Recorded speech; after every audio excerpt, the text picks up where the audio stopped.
ایک بادشاہ کو خیال آیا کہ کیوں نہ اپنی رعایا کا امتحان لیا جائے۔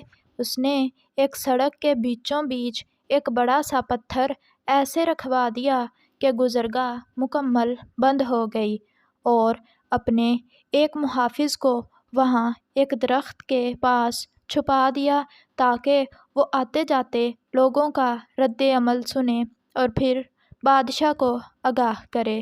اتفاق سے جس پہلے شخص کا وہاں سے گزر ہوا وہ شہر کا ایک مشہور تاجر تھا۔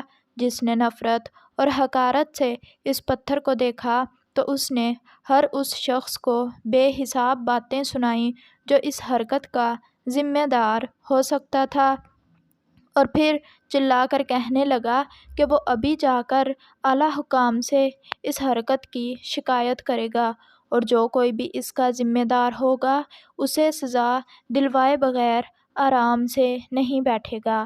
پھر وہاں سے ایک ٹھیکیدار کا گزر ہوا۔ اس کا رد عمل بھی تاجر سے مختلف نہ تھا، مگر اس کی باتوں میں ویسی شدت اور گن گرج نہیں تھی جیسی پہلے والا تاجر دکھا کر گیا تھا۔ آخر ان دونوں کی حیثیت میں نمایاں فرق بھی تھا۔ اس کے بعد وہاں سے 3 ایسے دوستوں کا گزر ہوا جو کام کاج کی تلاش میں نکلے ہوئے تھے۔ انہوں نے وہاں رک کر سڑک کے بیچوں بیچ ایسی حرکت کرنے والے کو جاہل، بیہودہ اور گھٹیا انسان کہا، اور پھر وہاں سے واپس اپنے گھروں کی جانب چل پڑے۔ اس چٹان کو سڑک پر رکھے ہوئے 2 دن ہو گئے تھے کہ وہاں سے ایک غریب کسان کا گزر ہوا۔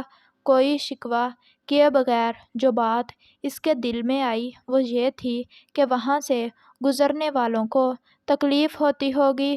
اپنے ہمدردانہ احساس کی وجہ سے وہ چاہتا تھا کہ یہ پتھر وہاں سے کسی طرح ہٹا دیا جائے، اور ایک اتنے وزنی پتھر کو اکیلے ہٹانا بہت مشکل کام تھا، مگر اس نے ہمت نہ ہاری اور بڑی جدوجہد اور مشکل کے بعد پتھر وہاں سے ہٹا دیا۔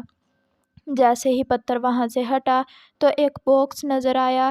کسان نے اس میں دیکھا تو ایک سونے کا ٹکڑا اور خط تھا جس میں لکھا تھا کہ حاکم وقت کی طرف سے اس پتھر کو سڑک کے درمیان سے ہٹانے والے شخص کے نام، جس کی مثبت سوچ اور عمل نے مسائل پر شکایت کرنے کی بجائے اس کا حل نکالنا زیادہ بہتر سمجھا۔ تو پیارے بچوں، اس کہانی سے ہمیں یہ سبق ملتا ہے کہ راستے میں کوئی ایسی چیز دیکھیں تو اسے وہاں سے ہٹا دیا جائے تاکہ لوگوں کے لیے آسانی پیدا ہو۔ اگر آپ کو ہماری یہ ویڈیو اچھی لگی ہو تو ویڈیو کو لائک کریں اور پلیز چینل کو بھی سبسکرائب کر دیا کریں۔ شکریہ۔